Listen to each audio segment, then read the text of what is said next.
Greetings, Taekwondo family, and welcome to Miami Minutes, the show that has heard a lot of good things about you. I am one of your hosts, John Parker. A host! It's here agog at this information and ready to pick a fight for just no apparent reason. It's me, Niall McGowan. I mean, that is the best way to start fights, I find. You know, you don't want to fight people you know. That's awkward. Yeah, you want to do that like that scene in Fight Club where like they're all tasked with starting a fight, so it's just like one of them sprays a guy with a hose just to see if he can actually stop, like, literally going up and is like hitting people in the street and stuff just to see what happens. Like spraying a guy with a hose, I always see that a bit more like it's sexually playful though. You know, like ooh, spraying someone. I think one of them's a priest in the movie, so but I mean, you never know. So. Yeah, what are they into? Yeah. Yeah. But what we're into is to talk about minute 16 of Miami Connection. The minute starts with the arrival of the tough guys, and it ends with Jeff and his dangly earring having had enough. It's a beautiful, beautiful earring. Oh, man, I want a replica of it, actually. This is a minute though. I'm like cracking out like the finest bottle of wine to savor talking about this minute. I've opened a bottle of wine to have with this episode. Oh my god! It's man, because this is like when the movie said. I even like looking ahead. The next couple of minutes, I'm like, oh, they're all good. Like, this is great. Yep. The minute after is a great, and then it's like, oh, I had one after that's like the random fight in the club. Oh my god, it's like it's finally hit. Not that it was ever bad. Well, bad, you know what I mean? But I was going to say, no, come on, every minute is gold. Every minute has been good so far, but now it's getting into like, this is Miami Connection. We've finally reached the actual meat of the movie. All of the connections have been made. Yeah, we are the meaty connection. All signified by the screech and what I hadn't actually previously noticed. And to be fair, it's actually a really nice move just to indicate how much of an asshole the Jeff is, because he like screeches around the corner in his hot rod, and then he parks across two disabled spots. Yeah, I don't care about those disabled folks. Yeah. To be fair, the campus is dead at this point, so he's actually not doing all that much harm. But no, it's not the point.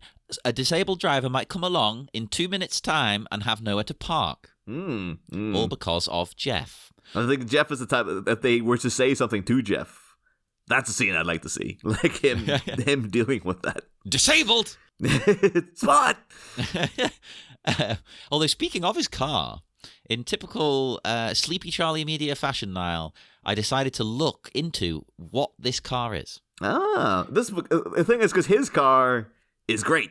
Yeah. And then the car that follows it is a goddamn trash fire. Like, it's so crap in comparison. The leader gets the good car. Come.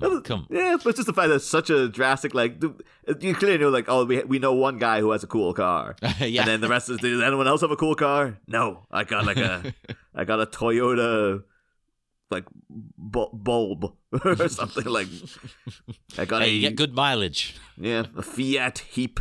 That's my... I want to design a car now just so I can call it the Heap.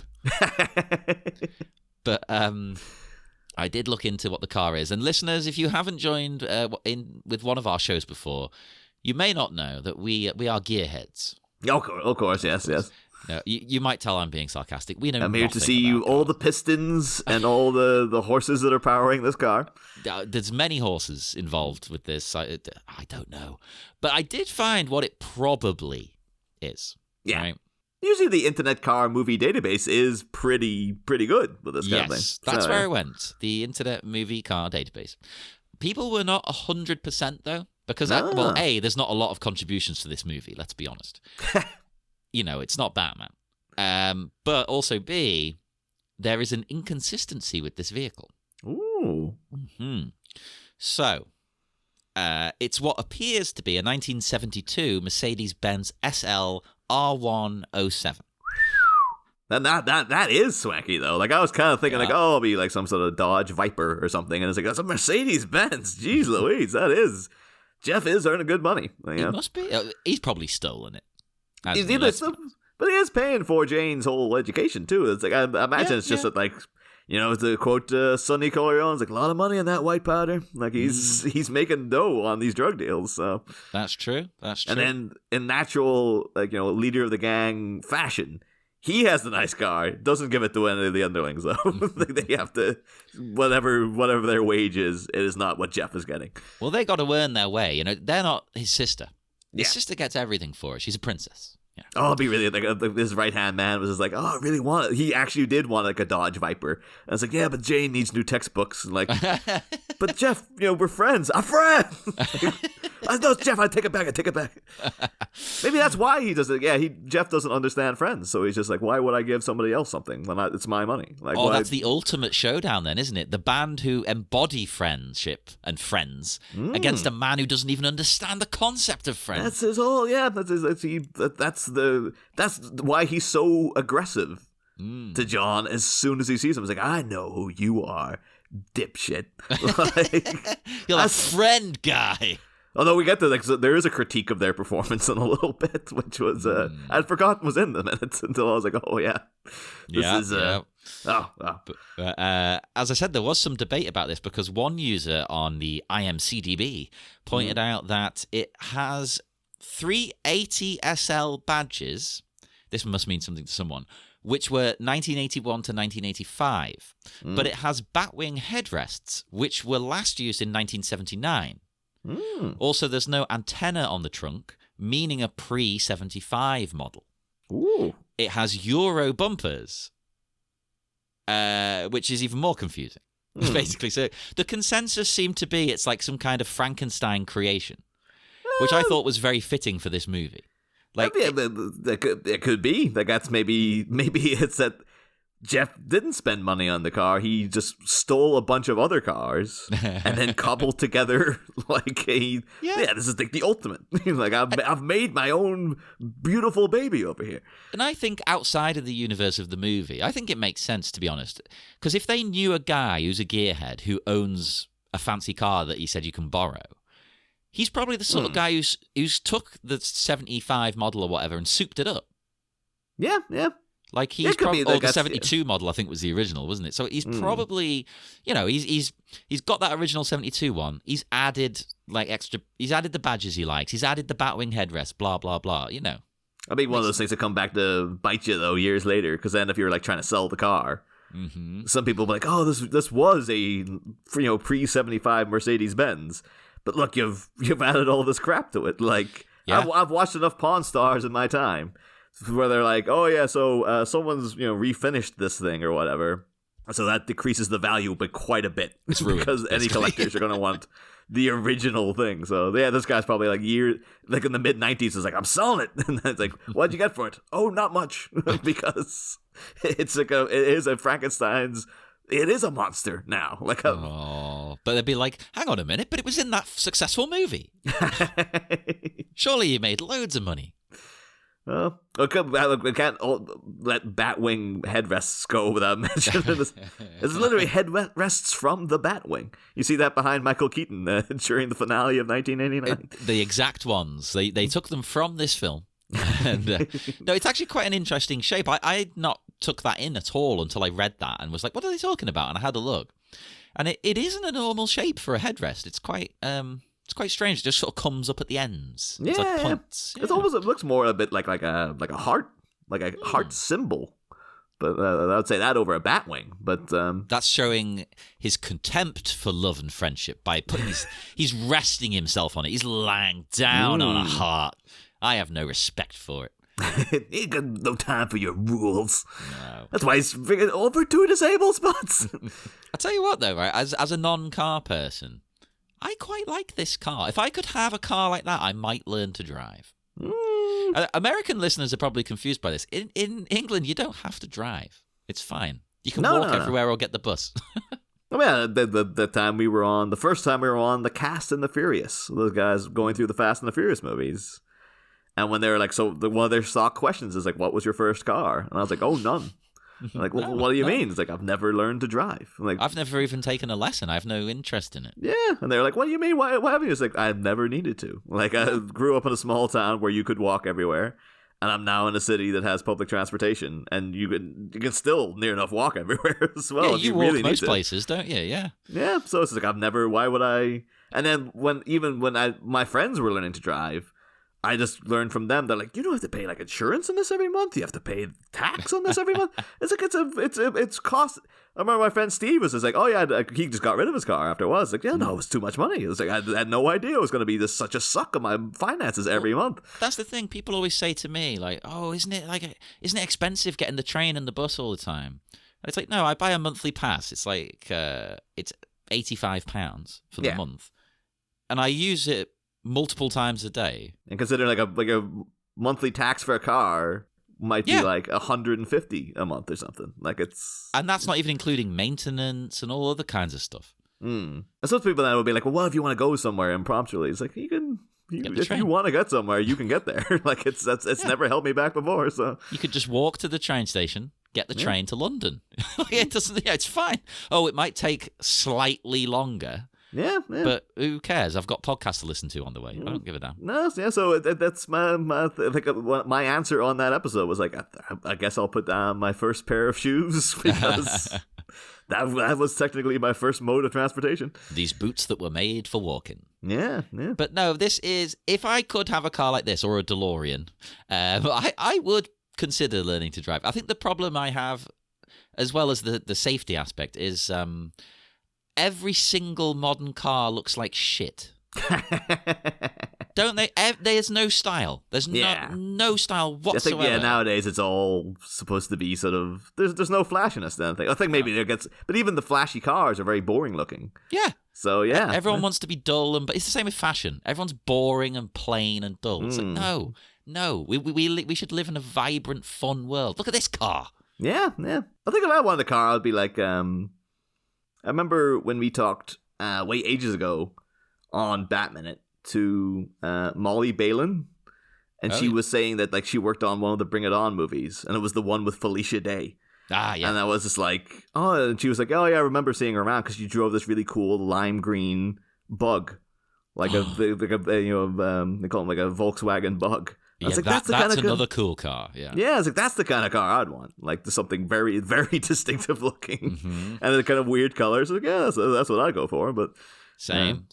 But I mean, Jeff's gone for a nice one. I think it's pretty cool. It fits his style. Fits his general sort of.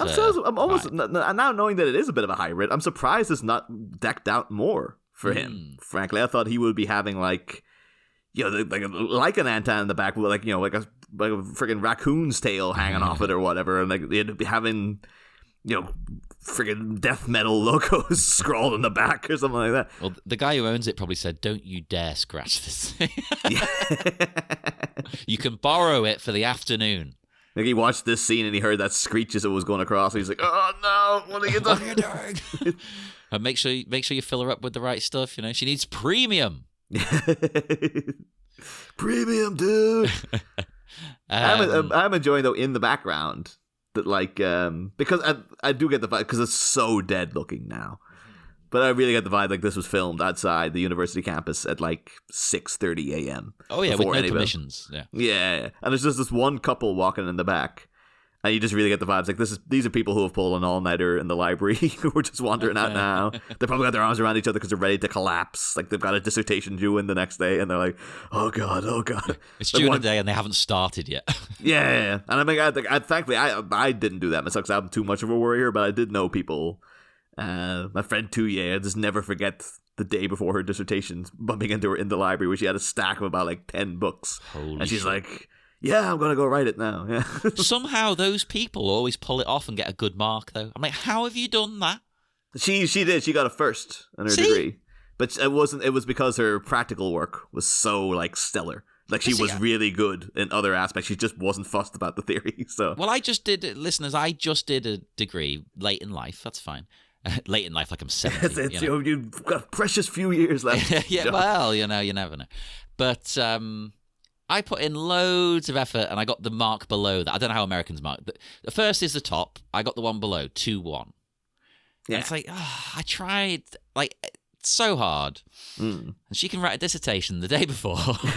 Again, the thing is, Tuya works now. She works for like the National Theatre of London. Like she was doing like a media degree. And it was just that she was only interested in the practical side. And it's just that her practical work was that good. that they're like, yep, just give it to her. Hey, everyone's got things they don't like, even if it's a topic in general they like. Yeah. Like, we don't like editing these shows.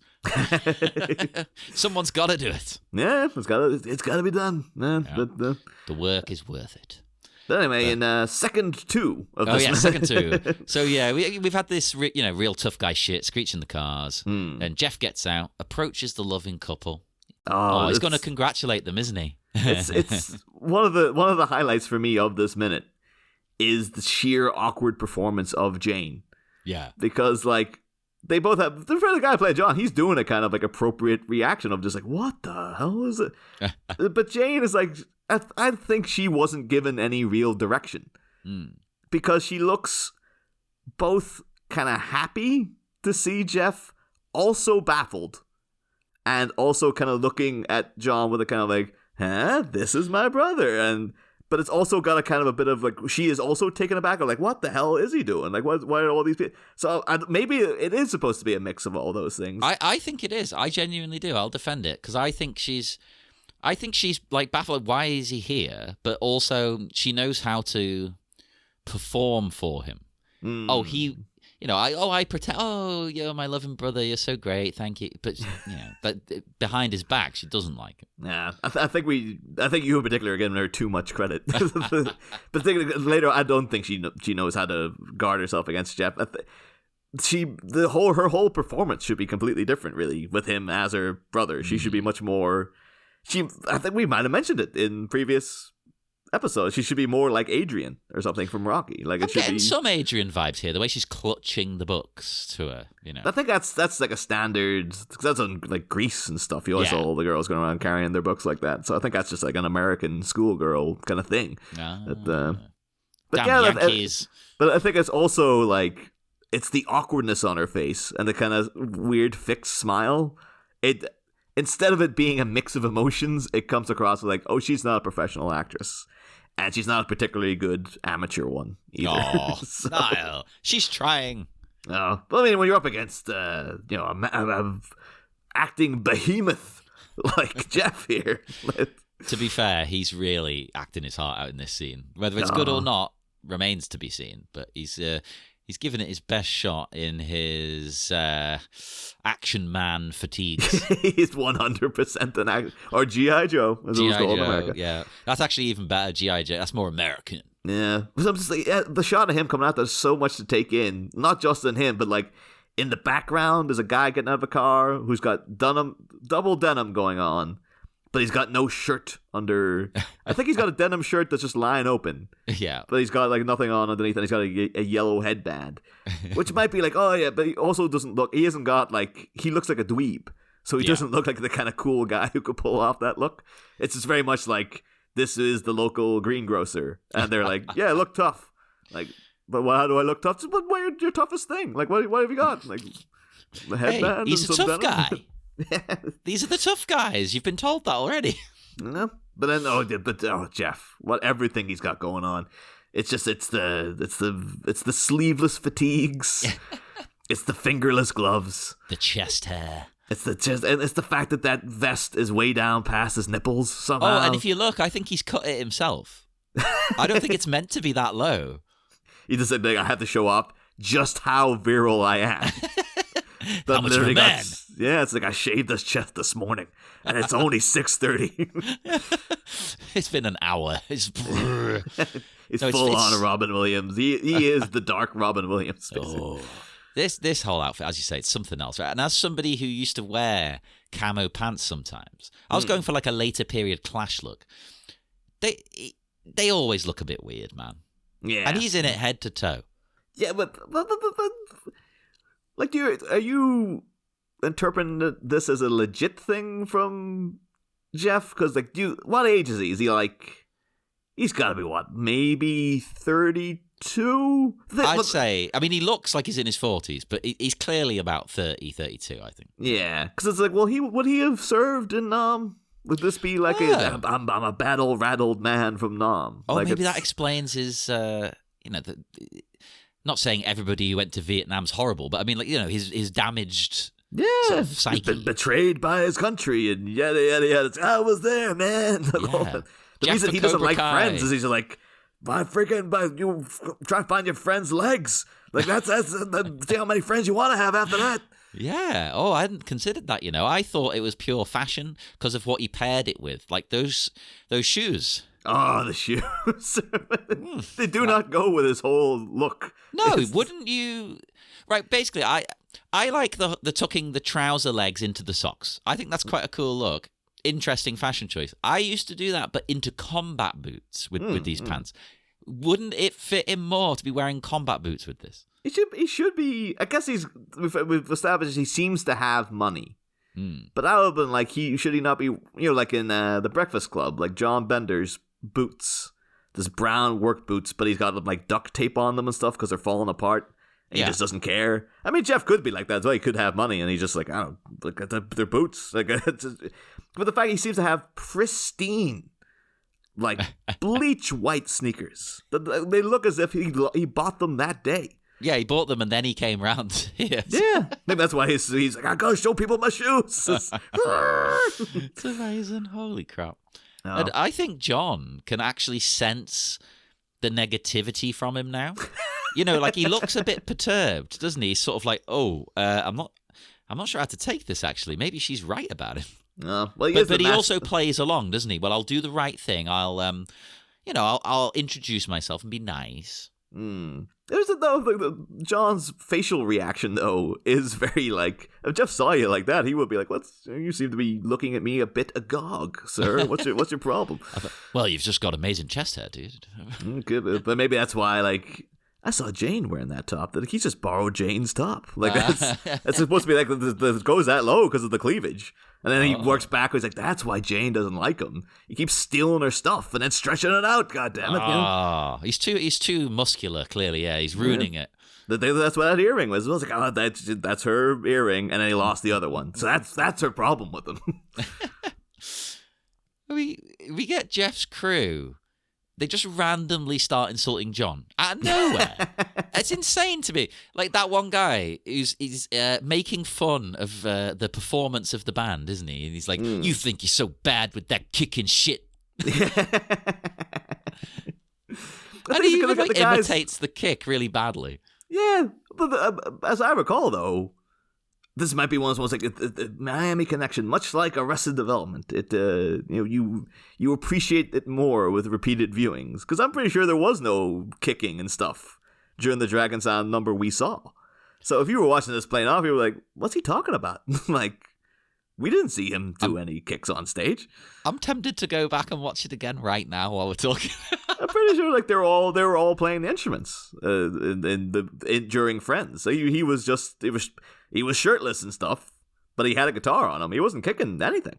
So I think this is more like if you know in advance that that's what Dragon Sound do, that would make sense to you. But if you're just watching this fresh, you're gonna be like, what was John kicking? Like, did he get in a fight after the gig or something? What happened? He's kicking Jane. No, that's why they're angry. No, I'm intrigued. I suppose maybe they've seen them before. Maybe it's like, they're sick of these guys, and now she's going out with one of them. Oh, with that trash band. Yeah, that's why they've become a hate watch. They go to Dragon Sound every night, just like, I hate them so much. I need to see how much worse they've got. Yes, but my dad, when he used to watch Family Affairs, all you would ever, like the channel, Family Affairs is like it's an old British soap that died literally about 20 years ago. Yeah. The only thing that's got to its legacy is that's where Idris Elba comes from. He was first on Family Affairs. Of course, yeah, I forgot about that. But my dad would constantly complain about Family Affairs. And then every Sunday, he'd be sitting watching the omnibus, taking it all in, as if he was like, I need ammo. I need something to complain about during the week. That's like my parents would always complain about like Coronation Street. They'd watch it. They'd be like, these stories are shit. And I'm like, well, why are you watching it then? Stop. I don't think I know anyone who watches a soap who actually owns up to liking the soap. No. Everyone always complains, that EastEnd is awful. And then it's like, well, you seem to be very up to date with what's happening. Like, yeah, but it's on. It's like, you have streaming technology at your fingertips now. You have no excuse to ever have to watch anything you don't want to watch ever again. Like, It's all right. And the internet is at your beck and call. The entire history of film and television is at your fingertips. And you choose to watch a soap opera because it's on. Yeah. Why? You could watch Miami Connection. It's on YouTube. Yeah. If you want to watch a good soap, watch Cobra Kai.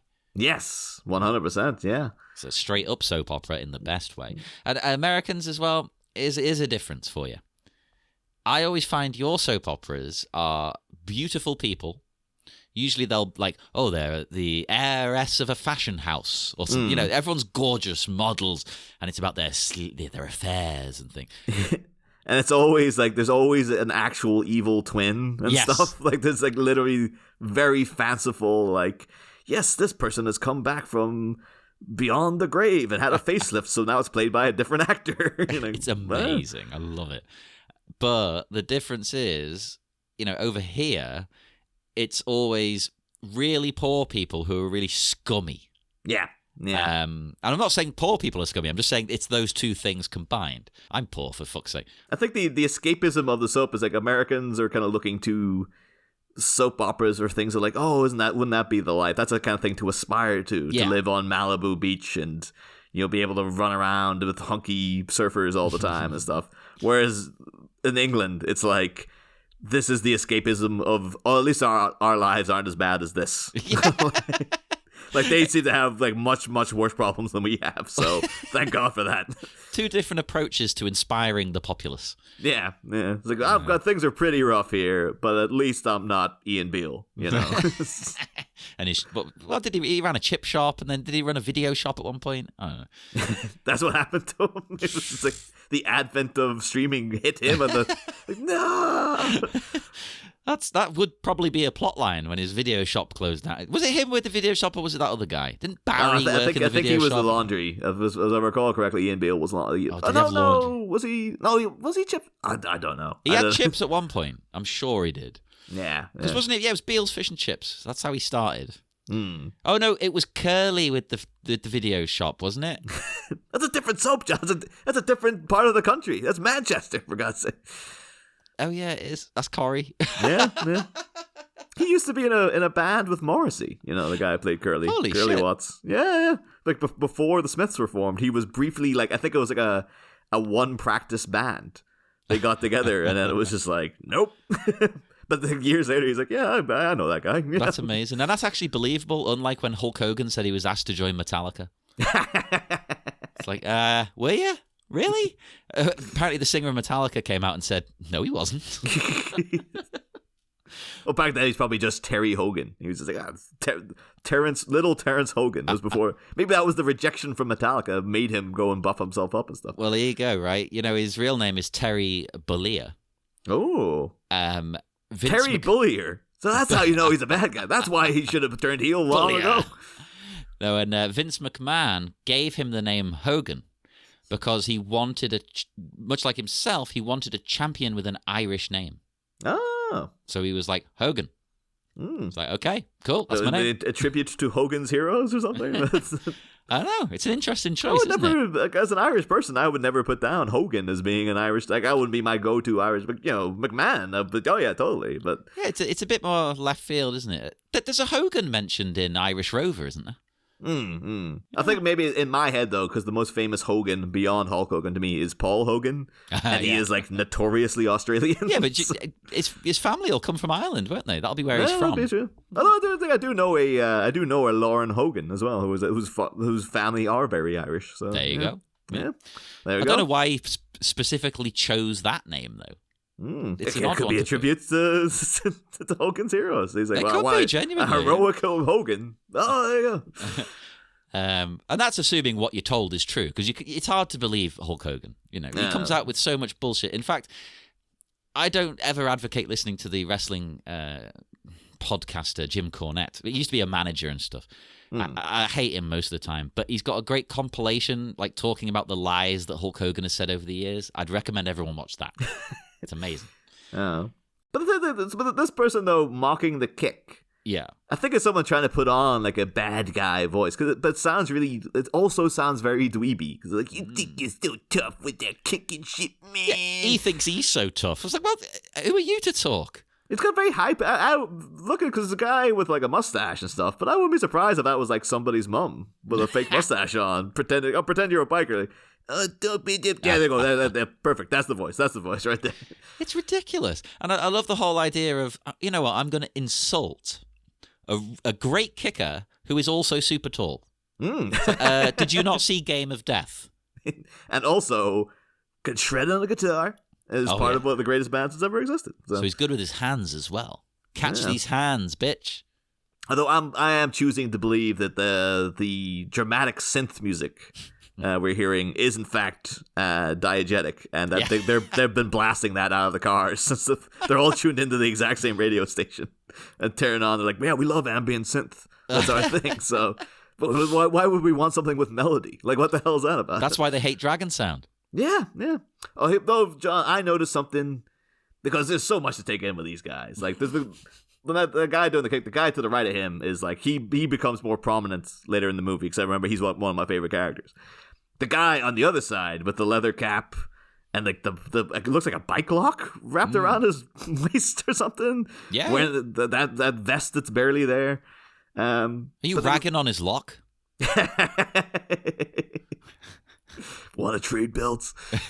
But the biggest thing for me though was like pause at 26 seconds and look not at the guy in the green army jacket, but who's behind him. Oh wait, hang on. It's the guy from the last minute. It's the guy from the. It's the random gray T-shirt with thin thread around his head guy. He was a scout for Jeff the whole time. That's how Jeff. He knows everything when he shows up because he's like that guy called him on his giant, bread loaf mobile phone to be like, Jeff, apparently he's in a band and they're going out. He's been undercover. He's been getting info. That's how they knew to come. Yeah, that's why he looks so weird and conspicuous on campus, is because he's actually a redneck ninja bike guy, I guess, or whoever the hell Jeff's. Well, redneck. I mean, there is this guy on the left who kind of looks like Kid Rock. Yes, very much mixed so. with Axl Rose. Again, though, they all kind of look like this is like YK Kim's accountant, and the guy across from him was like, "Oh yeah, that's the guy. That's the guy who runs the fish and chip shops around our town."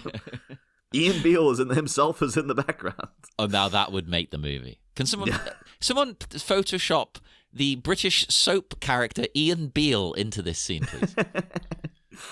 But yeah, so Dunos then we go on. Jeff embraces, and this actually seems to be a genuine warm embrace from Jane. Like, she goes in for the hug. It seems like, despite the fact she doesn't like him and he is a volatile psycho, there is genuine love between them, which is like quite nice to see. I think he does genuinely love her, and I do think he's looking out for her, but it's led him down a dark path in trying to achieve a good life for her. I don't know if she feels the same about him though. I think she's pissed off with the way he's gone. Oh, and as she should be. The fact, like, presumably she's kept. Well, actually, we'd say presumably. We know she's kept the band from him. Because she's like, I don't know if he knows I'm in the band. And so, in fact, like, if you were in a band and you were close to your brother, you'd think that'd be what you would tell him. And you'd be like, come down to my gig tonight and stuff. But the fact she's having to keep it secret is indicating that, yes. But then, again, though, her performance seems to be like, you'd think the hug will be more reluctant on her part. And it seems as if she's at cross purposes of just like, no, this guy's my brother, great. And then they haven't really enforced her, oh no, he's abusive as all hell. And you should be acting like a bit scared of him and stuff. But they're just like, she's not a good enough actress to do that. Well, there is one thing, though, that I think works from Jeff's point. Is, he gives her a hug and everything. But his facial expression sort of doesn't change. He's a machine. I think because he knows what's coming. He knows, I'm going to shout at this fucking guy. So he's like, oh, yeah, I love you. But he's also sort of trained on John. He's like, I'm going to give you a piece of my mind. So he has that, the shoelace tied around his head scout guy behind him. He probably phoned them and they're like, that's why Jeff's brought the whole crew. Like, normally he would just pick her up by himself, but he's like, I'm going to go knock the crap out of that Dragon Sound guy. And like, everybody get in the back of your trucks and stuff and then rep on after me. It's an interesting choice, that, because it presumably he's brought back up in case John is a capable fighter, right? But at the same time, if you need backup, doesn't that make you look weak in front of your men? Yeah. I think maybe he thinks it's going to be an easy win. He's like, I want to maintain dominance. Yeah. So, you know, they could be all like getting ready to go out to see, like, you know, they're going after the Grateful Dead or something. It's like, yeah, the whole crew tonight. We're gonna go out and see. Like, maybe they're just all such good friends themselves. Although not with Jeff, but amongst the underlings of Jeff are all such good friends. They just drive around together all the time. But. Yeah, they seem like they're more like friendly. I think they're more looking at the Axl Rose Kid Rock guy. I think they're more into like cock rock. Yeah, they're going to see Motley Crue. Well, literally in the background at one point, we see there is a girl with a Motley Crue T-shirt on. Oh yeah, good point. Yeah. Well. So yeah, I know because I kept seeing her. There's a good close-up where you're like, oh yeah, that's a girl Motley Crue T-shirt, and then from a slight distance, I thought she looked like the ginger mullet kid from Terminator 2. I think we found out when we did the commentary that character's name is Tim. Yeah, and it's like that ginger mullet guy's Tim. That does not gel with me. Although it works actually in a early 90s, you know, like finding out, you know, Garth in Wayne World, his name is actually Dwayne. You know, he has cool, you know, hair metal, mullet and stuff, and it's like, yeah, I'm a cool rocker, but my name's Tim, because that's just the way things work in the suburbs. Are you insulting Dwayne Johnson? Well, I think maybe that back then that was a Wayne's World comes at a time before The Rock. Yeah, before The Rock he made ascended. that name cool. Yeah, now you can get away with it, but back then it was, you know, there was Wayne going like, oh, Dwayne. Yeah. Was it? Oh no, it was a Damien. His name is or something. Because then Dwayne is so close to Wayne, that would be weird. I must be getting them mixed up. I can't remember. It's been a long time. Yeah. Is there a Wayne's World minute? I believe there's been talk of one. I don't know if it's ever like formalized, if it's ever properly come together. Oh, if it has and you're listening, let us know. Yeah. I would love to be on it, but note it though at 31 seconds as well as Jeff's getting in. There's again to make everyone look like they're super tough. There's a guy chugging a bottle of what looks like Beck's, like a green bottle with like a little silver foil around the top, chugging it in the background. But also looks like he's wearing an army jacket that's way too big for him because he's probably somebody's son.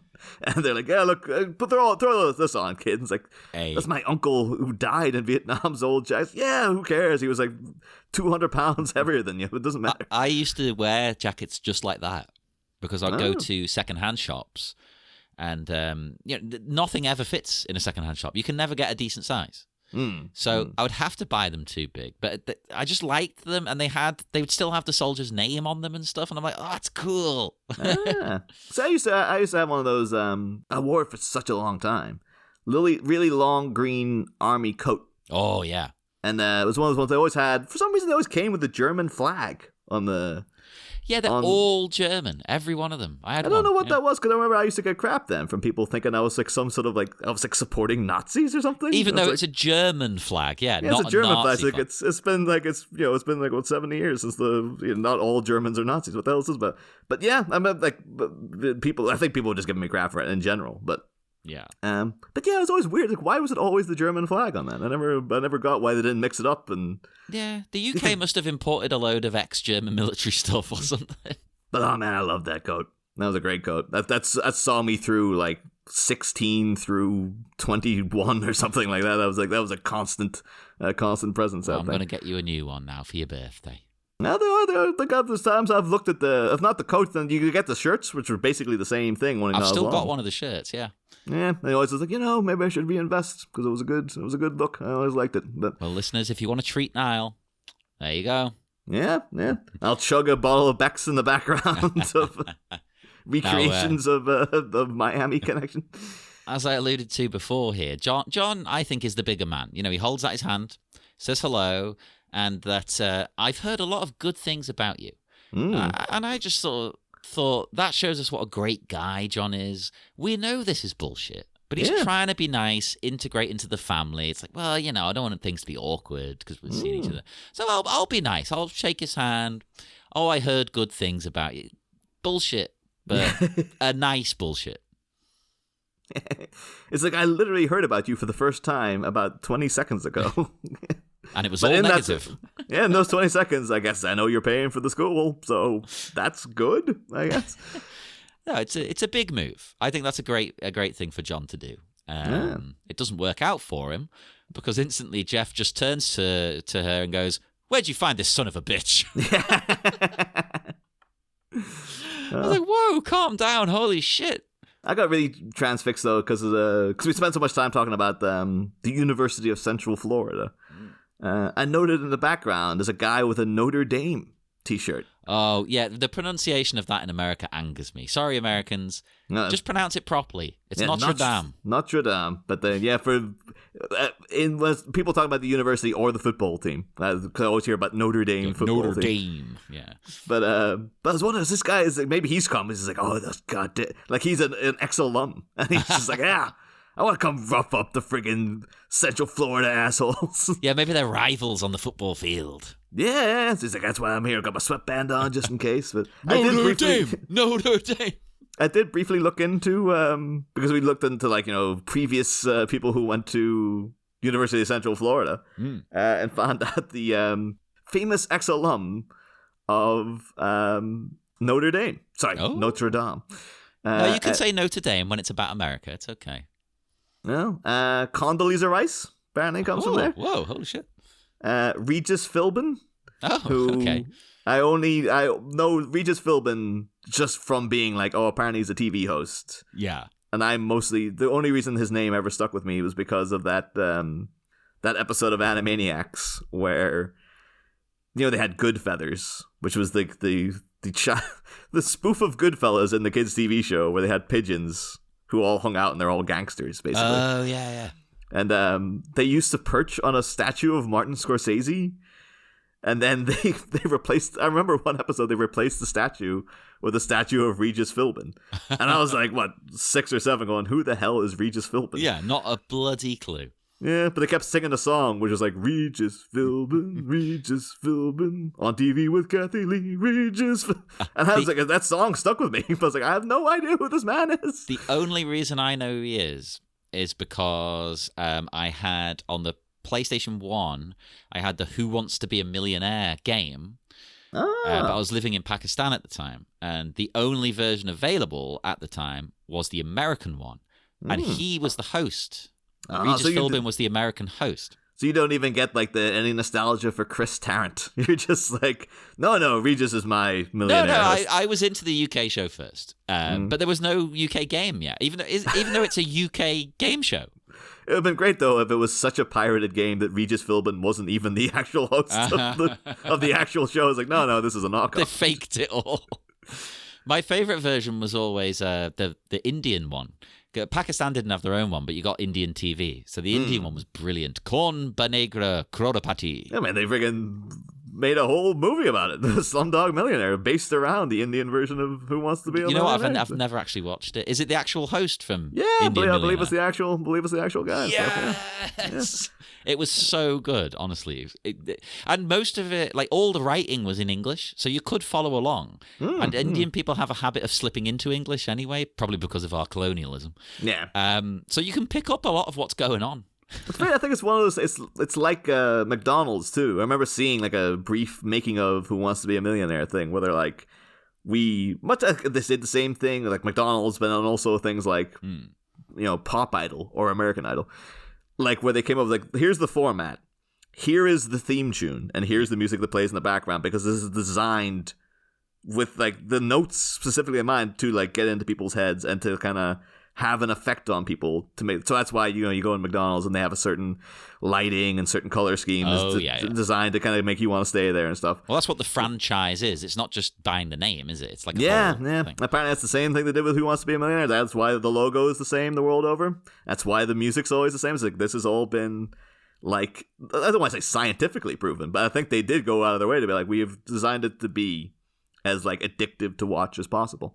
It was for a good long while as well. I mean, it's died a death now, but it was huge. Yeah. So now because they got freaking Jeremy Clarkson holding it over here. It's half the country hates him already, so what the hell are you doing? Yeah, at least Chris Tarrant, people who didn't like him weren't violently against him. They were just he's a bit of a prick. Yeah. But Regis Philbin, beyond that, I just know there's an episode of Seinfeld, of course, very famously, where Kramer comes up with the concept of a coffee table book that is about coffee tables. And then he goes on, Regis and Kathy Lee, And that's the only clip I've ever seen of Regis Philbin, like the actual guy. And I remember because he keeps saying, like, Kramer comes out and he's just doing, like, Kramer kind of stuff. Of course. And he's like, oh, if you don't have a coffee table, the book turns into a coffee table and stuff. And it has little legs that come out from underneath it. But I always remember Regis Philbin going, like, this guy's bonkos. He really is. Bonkos. I love that. Yeah, so I've slipped that into mind every time something really crazy or someone really crazy comes along. Sometimes you might hear me say, this guy's bonkos. That's it. So Regis has had an effect on me, I guess. Apparently he's dead, but... Yeah, I just saw it. I just Googled him when we was talking about him. Yeah, he died in 2020. Was he a COVID death? You just assume everybody who died in 2020 is like, oh, that must have all been COVID deaths. Oh, live. Let us break the news to people 2 years late. Everyone's like, Regis is dead. What? Let's see. Death. Well, there isn't. Oh, there is a death section. Health and death. Heart attack. Brought on by COVID. No doubt. You'll probably get conspiracy people going, brought on by the vaccine. Actually, let's not go there. Let's get people away from COVID. But then one final notable alum of Notre Dame was George Wendt. Why do I know that name? Norm from Cheers. Oh, yeah. The Great Wendt. Yeah. Maybe he did look a bit like George Wendt, actually. Maybe that's what he was going for the whole time. It was like people were like, oh, it's sort of a vague, surrealist thing is Lynch trying to come up with here. He's like, I'm saying he looks like George Wendt. Yeah, he just fucking loved Cheers. Yeah, but because I was thinking though, like, I would love though if this turned out to be this was a prequel to Cheers, and after the gang disbands, this guy like goes and like, I gotta hide out from the cops. He literally goes and hides out at a bar all day, every day, a literally underground bar in Boston, out of state. And he makes up a whole backstory because we never saw Norm's wife, Vera. He always talked about Vera and stuff, but we never saw her. All we know is an elaborate, like, nope, I'm just, I'm an accountant. Yeah, sure, yeah, no problem. Is that where they got the idea to never show, what's her name, in Frasier? Yeah, Maris, yeah. I think that was a thing they did with a lot of sitcoms, though. I might be a James L. Brooks thing. There's always things he was involved in. Because they always did, in Seinfeld, Bob Sacramento, Kramer's friend, Bob Sacramento. Newman started off that way. He was like the first few seasons, he always mentions Newman, and you never see him. I think he's voiced by Larry David at one point. You hear Newman, and you never see him. You're right, yeah. And then eventually it's like, oh, it's Wayne Knight. But like, yeah, I think it was... But then like the whole Maris thing took it to like the next level. Because you just hear, it mentioned Vera, but then it would never go into anything really about her. But like Maris, they'd always describe her. And it would be like, she sounds like she could possibly exist. She was so skeletally thin and like so upper crust, and like her literally, like, if she wore a necklace, her neck wouldn't be able to hold the weight and stuff like that. Although I guess it all goes back to Mrs. Columbo though, because Columbo would always talk about Mrs. Columbo, but then they made a Mrs. Columbo show, so then kind of that ruins the fun. Yeah. And then it was Red from Orange is the New Black, I believe, was Mrs. Columbo. I was like, isn't she like way younger than Columbo? But, yeah. Oh, but that's TV then. It's like, well, the lady's got to be young. They got to be hot. Yeah. May find out that Jeff was actually Mrs. Columbo's sister. It's like, meets Columbo for the first time. Who is this asshole? Where'd you find this son of a bitch? One more thing, Jeff. Well, you say one more thing after the son of a bitch line. I'm going to leave this to you, because one of the greatest lines in cinema history happens now between Jane and her brother. Yeah. Well, the thing, she explains it twice going in, because she's just like, oh, this is John. He's a friend of mine from school. Mm-hmm. And then John does his like, oh, nice to meet you. I've heard a lot of good things about you, Jeff. And then he's like, where'd you find this son of a bitch? As if Jeff was like, I hope I didn't hear what I thought I heard when you said that he was a friend of yours from school. You used that word. And then she's like, he's a friend from school. And then, of course, he just has the beautifully delivered, a friend. A friend? He's offended at the very idea, the shock, the anger. Yeah, I don't get what is, like, the idea of his sister. Maybe it is that she's never had friends before. Well, that's the thing. Does he think that, like, she can't make friends? Has he told her not to make friends? Does he suspect it's more than friends? What's his angle? Oh, I'm assuming his immediate thing is like, I saw them on stage together. I saw how close they were. He's more than a friend. But it kind of gets the vibe like she ain't ever seen anybody. Like, I don't even know if she has girlfriends. Like, she seems to be like, no, I pick you up with my entourage. And all the friends you need. Like, that's all a good these point. guys. He probably drops her off and picks her up. And in between, he knows where she is.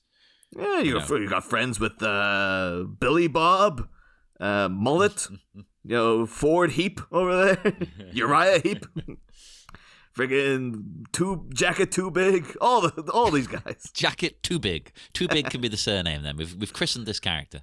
But no, that friend is just like, and even her, you can tell it's multiple takes though, because when she's going in, she's just like all smiles and stuff, and then it cuts to a different angle, and there she's playing fear. There she's a bit like, what the hell's going on and stuff. So it feels as if they were like someone like the director, whether it be YK Kim or the other guy who didn't actually direct the movie. Well, he directed some of the movie, to be fair. Maybe we're literally seeing that. Like, this is the shots where she knows what she's doing is where he was directing it, and then when YK Kim had to come in, that's where the bed's like, oh no, you're fine, just do whatever you're doing. I'm trying to remember his actual name because we hardly ever mention him, so I've looked him up. Richard Park. Yeah, that's it. Richard Park. I mean, he's technically listed as the director, but Kim did so much extra stuff. It's like they've put his name as the co-director, but I think it's a lot more than co-directing, isn't it? Yeah. Reshoots were a big part of this movie. That's why I needed to shoot that. A friend again. Well, it says it all that in the commentary track, they've never once thought of Richard Park. If he's alive, he hasn't even got a wiki. YK Kim's got a wiki. YK Kim's on the commentary track. And he's the one detailing the entire production process. So yeah, well, but no, just everything about it. It's the fact that he has like a slight delay in his reaction too, as if he kind of for a split second almost forgot the line. I think in the universe we have to think of that as he's processing this devastating news. He's still so shell shocked from the first time she said it. Unless you never know, it's like maybe he's just genuinely hard of hearing or something. See, he does shout everything, so he's Gordon Cole. Yeah, like it's not an earring he's got; that's his hearing aid. Like it's a cool hip hearing aid he's got. A friend, that's wonderful. Or she thought he said a fiend. He's like what? A friend? No, he's a fiend. What? This son of a bitch, man. That's why he decks him. Yeah. Don't blame him now that we know this info. Although it would make sense that he was just at Dragon Sound. It could be. He's like, now I'm getting old. Like, he's got tinnitus. Yeah. It's not been the same since Nam. You know that. To be fair, I'm getting old. I sometimes do put my earplugs in now at gigs. Not on stage. On stage, I don't need them. It's not that loud on stage. But once you come off and you watch like other bands, it's like, holy shit. It's all better safe than sorry. Like, there's no harm in it. Yeah, it's a bit crazy, but I would say, but a lot of my work now involves transcribing. I have headphones on to do work a lot of the time. I'm getting worried. Nothing has come of it yet, but I am always a bit worried about like, should I be doing more to protect my hearing or something? But I think if they're headphones, you're all right. Earphones, maybe not. Yeah. What do you use? Oh no, when it's at the computer, it's headphones. Oh, so okay. I think they're okay then, as long as it's not booming volume. It's earphones out and about, and then there's always that, of course, the classic thing of like. The things suddenly go quiet, and you get that little message on your phone going like, "You have exceeded the recommended volume," and it's like I can't hear anything because it's I'm out and around. Like it's If you're walking down the street and there's cars going past, you can't hear anything of that. So you crank it right up. And it could be in 20 years' time. I'm like, oh god damn, I should not have done that. But my phone will be like, we tried to warn you over and over again. I wear proper over-the-ear headphones, as you've probably seen now, and they're noise cancelling. And even those won't go loud enough. I have it on max, and I'm still like, Yeah. But apparently it's an inbuilt thing with Bluetooth headphones, is you can't even override it like you can on the phone sometimes. There's other ways you can do it, but you can't just do it the normal route. So I'm literally in the middle of researching how to make them fucking louder. And they're probably like, don't do it. Like, you will ruin your hands. Like, I don't care. It's already ruined. It's fine. But one thing I did take away, though, John, we can confirm now from this very shot that it is a psychology book that Jane has. Yeah. You were speculating. That's when it seemed to be advanced psychology, and I think there's something else. Was it advanced psychology, and then because she moves her hand. So in this shot, it says advanced psychology, and it says something else underneath. Couldn't quite see the other bit. Advanced psychology. And modern life, I believe. Modern life? Oh, yeah. Let's see if that's... Life, yes, you're right, yeah. See, now actually, live on, I see if I can find if that is an actual... Who published this book? Let's see, advanced... Regis Philbin. Oh, that'd be amazing. Regis Philbin and George they were psychology majors together. This was their dissertation. It's famous. They wrote it all in one night, though. Yeah. In the library. And modern life. Let's see, it won't be modern life now, though, because it's going to be freaking... Ancient life. Yeah. Psychology applied to modern life. Seems to be psychology applied to modern life. Maybe that is it. No, it doesn't look like it. It doesn't look like it says that to me, but maybe. No, it seems to be you and modern life, so... Oh, but then again, no, I you know what? I think there's more words. Because the positioning of the text would be weird if it's just and modern life, because what would be further to the left? Yeah. Because it's something... Yeah, there must be something before. Maybe it is that one. Maybe applied... Because it ends in a D. There's definitely a D. Wee. Oh, good things do, baby. Let's see, it seems its most recent publishing was 2014. Yeah, I don't know if it's going to be interesting enough for people to actually make us sit and have to listen to us look us up in real time. Yeah.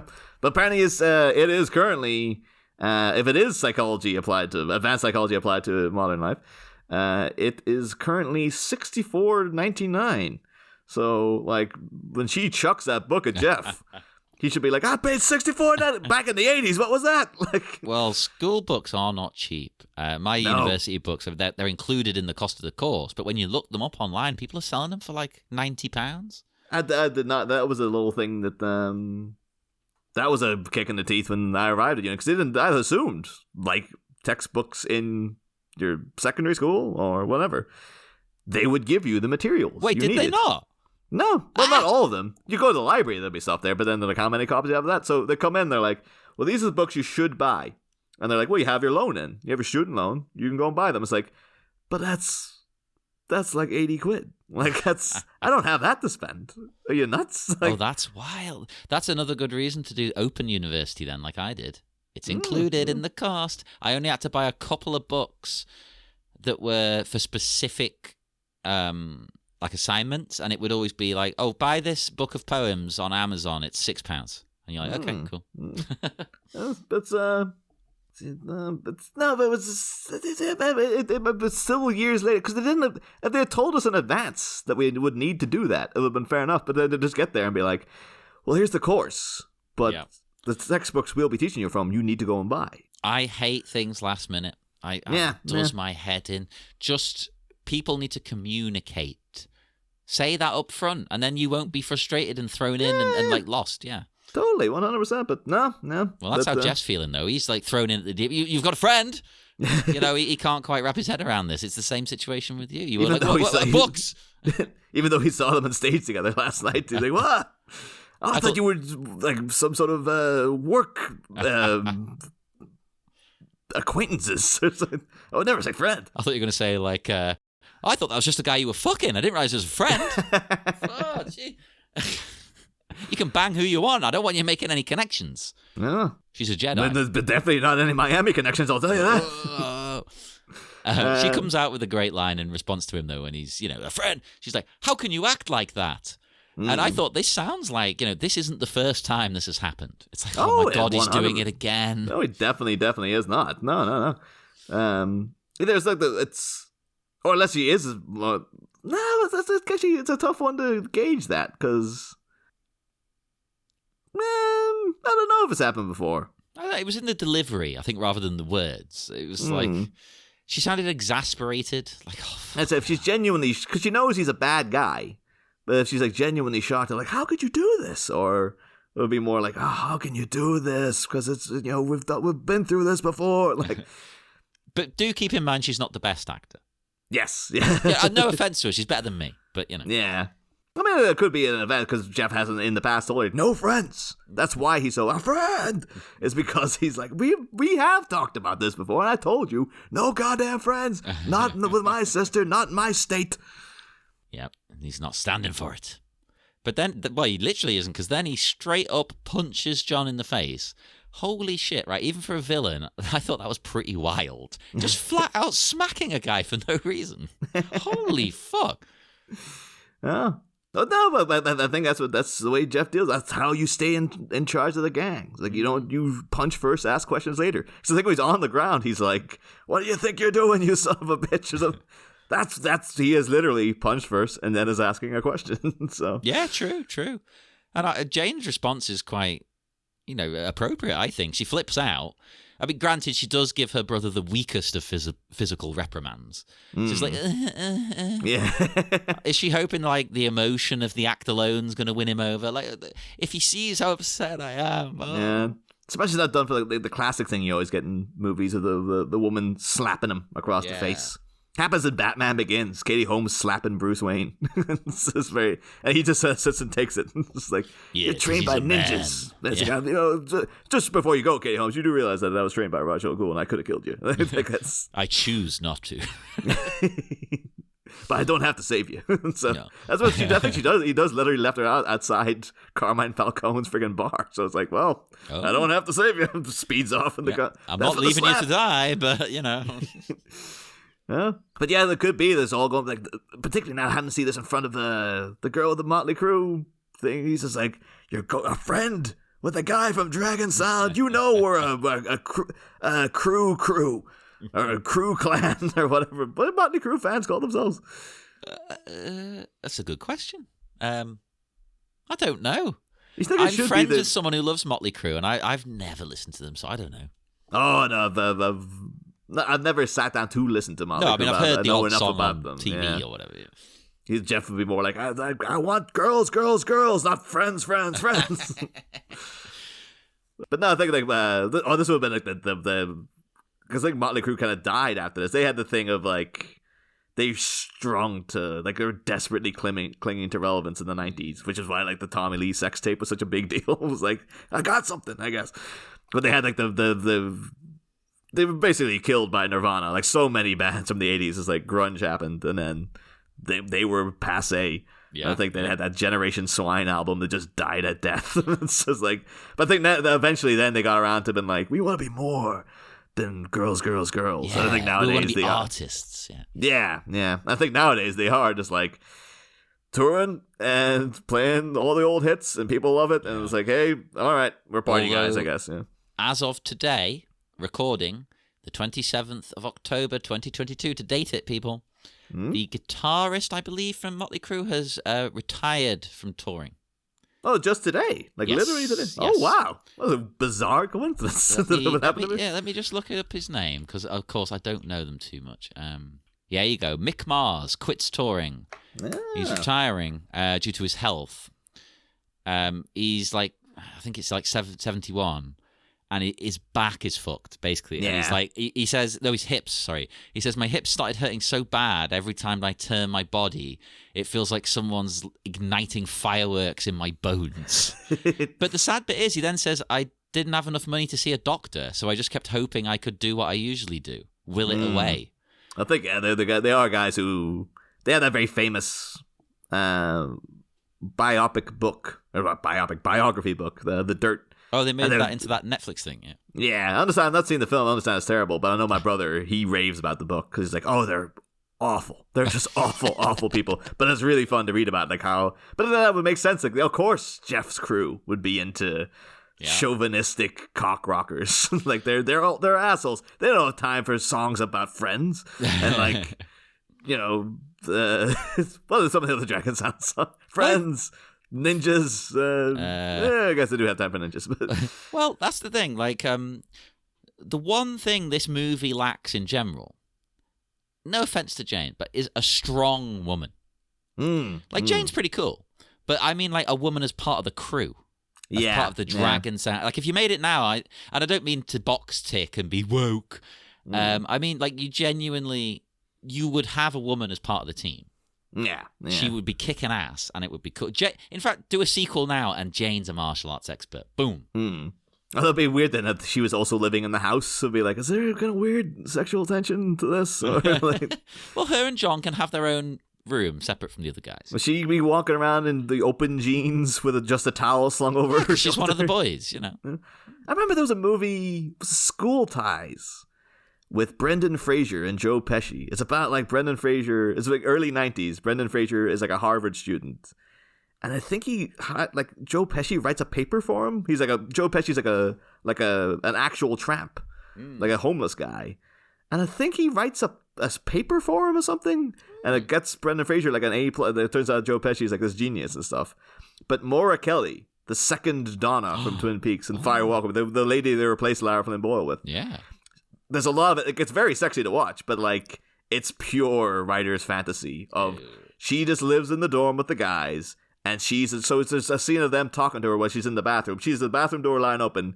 She's naked in the shower, shaving her legs, and they're just chatting to her as if nothing's happening. Oh, it's like, just totally cool. It's casual, you know? Yeah, and you're watching it as a movie, and as a male viewer, I was like, this is pretty hot. I was like, there's not a goddamn chance that would happen anywhere. She walks around with no top on. Yeah, but that's as close as you're going to get to a girl living in the Miami Connection Taekwondo orphanage. She might as well have been just going around with a towel slinked over her shoulder. I do think it does miss a really strong female character. Like, at least as part of the plot, I think John should sort of teach Jane some moves. Yeah, and she could have like one brief scene where she defends herself. That'd be cool. I'd like that. Jane doesn't really. I think after like the halfway point of the movie, she just kind of like disappears from the plot. Really, doesn't she? She's just kind of like. I don't really recall her being around for the climax or anything. Wait and see now. Wait and see. Yeah, that's true. It's coming in like a year. Or whatever. Now, I did make a slight note here as well. I listened to the commentary track, and you will be glad to know, Niall, that in real life, John and Jeff, Vincent Hirsch, and William Ergel are not only both students of YK Kim, but are the best of friends. Oh, thank God. Yeah. Thank God. They're both martial arts masters, good friends. They hang out together. They train together. They're good pals. He's a friend. Yeah. That's why he's confused. Like, he's my friend, not your friend. He said he was hanging out with me tonight. We're going out. It's a love triangle. That would be great if that was the actual twist. It's like, oh God. Yeah, Jane, I should have told you. You were not exclusive, right? Because me and Jeff have been seeing each other for a while. But then it's doing the whole thing of like, oh, he's the promiscuous bisexual. It's like, no, that's not a true thing. No. Again, though, they never said he was exclusive, though. That's true. Like, he has only, by your recognition, by your figuring, they haven't been going out too long. No. I mean, it seems to be like he literally only heard about her family 5 seconds ago. So. And that's why there's the tension. It's like, oh shit, it's that guy I'm seeing. Yeah. He's like, oh, John, this is your sick mother. It's like, I thought you were with you and Yoshido were a thing, right? No, we're not. It's like, you seem to be pretty close at the club last night. It's like, Yoshido thinks we're close, but no, we're just friends. He's all over that's me, what but I don't want anything to do with him. Oh. Oh, bless. But no, they're good friends in real life, and that really brought a smile to my face. I was like, oh, bless. Yeah. There's a little notes out there was around because at the end of this, it's a classic in Scream. The bam, bitch went down. The John just knocked flat in his ass. But in the background, we do see a couple of the local toughs, I guess. The tough guys. And there's this one guy who's also got cut off, sleeveless, army fatigues. And I notice he's got the Playboy symbol tattooed on his rather sort of untoned arm, which is... See, I never go... like arm tattoos on women, I really, really like. On guys, not so much. Unless it's like... Because either... If you got like, really nice toned arms, fair enough. But like, if it's just a kind of flabby arm, it's just like, this isn't very impressive looking. Or otherwise, it's going to look... If it's way too skinny, it's going to look very like... Oh, you're like a heroin addict then, I guess. But maybe I've just been too judgmental. If you get a few of them, I think it then combats your problem in that one can look a bit sparse and that highlights the flabby kind of arm or whatever. Not that there's anything wrong with a flabby arm. I have a flabby arm. But if you get quite a few of them, it then does the opposite. It disguises it. Yeah. Because then the tattoos are purely taking up your focus. Yeah. This one looks like it's drawn on with a biro. So it really does feel like it's very pasty pale arm he's got too. I wouldn't be surprised if this was drawn on for the scene. Like this is like, oh, make yourself look tough. Oh, someone draw a tattoo on me or something. Like, what's cool? What's hot? Playboy. Yeah, I'm a dude. I like girls. It's like, oh, I know how to draw. This is the Playboy logo. Like, fine, great. My friend in Pakistan had an air rifle. And this is Pakistan for you, right? They brand everything that's not... Like you could buy a pair of shoes that have, Adidas and Nike all on the same shoe. He had an air rifle that had the Playboy logo on it. Really? It was carved into the, like... What's the bottom of... The butt? Is it? Yeah. Whatever that hilt, is. Whatever, yeah. Yeah. It was the Playboy logo. That's just like... I think if anyone has to brand themselves with anything Playboy, it's a bit like it's saying a lot about you. Quite frankly, I don't want to get judgmental, but I mean, no, I have nothing against. Well, that's a lot. I was going to say I have nothing against porn. There's plenty of porn I do have things against. It's exploitative kind of, Yeah. But in theory, it's fine. But Playboy's just like the lowest of this. Like, oh, for fuck's sake. Yeah. It's just sleazy. Yeah. Some of those people were very conflicted when Hugh Hefner died. It's like, did he do a lot for women? No. Did he? I'm sure he would have argued that he did, but it's all very like, well, it's a lot of exploitation, though, isn't it? But... Yeah, that's actually why, in a way, it's a good thing, the rise of like OnlyFans and stuff, because you're still getting that content, but there's far less exploitation. People are more in control. So you can feel better about enjoying it if you want. You can watch your porn with a clean conscience.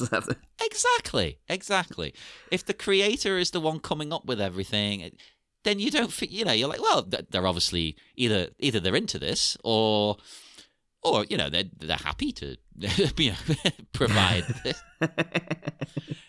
This is porn chat.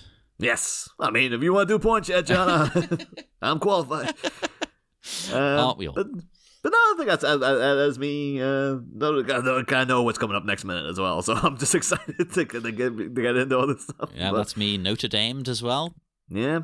The only other thing I did have was I just had the note of when I was writing my notes about George Wendt going to Notre Dame, and I had if it was Norm and Cheers going there should have been a scene of him coming into the bar and they've been like, how's the world treating you, Mr. Peterson? Like, oh, it's stealing all my cocaine along with my life, Woody. Yes. But I wrote that down, so if I made the effort to write it, I have to say it on the show. Oh, that's perfection. That is. I also want to say the school motto should have been where everybody knows your name. Oh my God, yes. Maybe that's on the back of the shirts. I actually looked up their actual logo is Life, Sweetness, Hope. Which is peculiar. Yeah, it's not as cool as Reach for the Stars. So maybe that's part of the rivalry between Notre Dame and the University of Central Florida. I'm not sure about universities over here, but our secondary schools or high school to Americans, their mottos over here are always Latin, which is insane because I don't think anyone in England spoken Latin in about 60 years. Nah, I think it just looks classy now. Yeah, it makes us look good. It's like that. But I think my dad... Well, actually, not my dad. He left school at like 14. I think our parents' generations, shall we say, I think they were forced to learn a bit of Latin. But they didn't really learn it. It's just like, I don't know, like it was a class we had to do for a bit. Yeah. I mean, it only would come in handy now during, like, if you went to Mass or something. I was wondering about what that was like in Ireland, obviously, because you've got more connection to sort of Catholicism in general. No, we didn't. I don't remember a lot of Latin. It was all translated, so you never had anyone. Well, good. There's no need to do it in Latin. It's just pretentious wankery. If you're trying to get people into your religion, speak to them in a language they can fucking understand. Yeah. I did find out, to the shock of mine, when Netflix had out Midnight Mass last year, and I was actually enjoying the bits where there were mass. It's like, oh, I remember all this stuff. But they're saying, like, oh, yeah, that's a very old... It made me feel old. They're like, oh, that's an old part of, like, the mass ceremony now, where they do the whole thing of, like... He took the bread, gave it to his disciples, and said, "Take this, all of you, and drink from it. For this is my body." And as he was saying it in the show, it's like I was reciting along. I was like, "I know, I remember all this." Oh, is that not a thing now? Is it? Apparently, no. That they got really they've changed the wording. It's completely different. And he has to come out and go like, "No, I went back to the old one because I thought it was more relevant today and stuff." And I was like, "They got rid of that? What?" Like now there's audience participation when he's like, the bread is his body. Like his body. It's blood. You have to join in. It's like Rocky Horror. I'll be like in the back of the. I kind of want to go to the midnight mass now for Christmas and be in the back like, what? That would be cool. Punching the priest. Where'd you find this son of a bitch? I'm sure some people would like to punch some priests. No, definitely. For sure. No, but the other note I have is about the drinking game. Hey. Whoop, whoop, whoop. Dude, does it a fist pump if it's going into somebody's heads? Oh, well, I didn't consider that. But first off, there is an actual fist pump. After Jeff lands the blow, one of the guys in the background fist pumps the air. There you go. Take a drink. You couldn't possibly have a minute of this movie without a drink. It's as if they knew it was coming. They knew. And there's one other drink. Oh. I would say. I would say again, this is serious family issues, right? And that's part of the drinking game. Whenever serious family issues come up, you take a drink. It's got to be, right? Totally. Take another drink. This is nice wine. I cracked it open just for this minute. Yes. It was worth it. So there you go. Only 2 drinks today, people. I mean, it savor them. Like I savored talking about that line. Just enjoy it, swill it around in your mouth and stuff. Enjoy that drink this time. But that is it. We should head off now and break the connection, Niall. We will be back soon, but in the meantime, speak to us on social media. Facebook, find us on Miami Minutes Taekwondo Orphanage. That's our wonderful group. We've got a page as well, but the group's where people can chat. Twitter at Miami Minutes, Instagram Miami Minutes, website miamiminutes.kim, and why not send us an email, miamiminutespodcast@gmail.com. We haven't had an email yet. To be fair, we've only aired a few episodes, and we never get any emails on Batminute anyway. But we will head off now. We will screech around the corner, out of view in our fancy cars with no aerials. And we will see you again in 1 week's time, a Taekwondo family on Miami Minutes. Listen to me.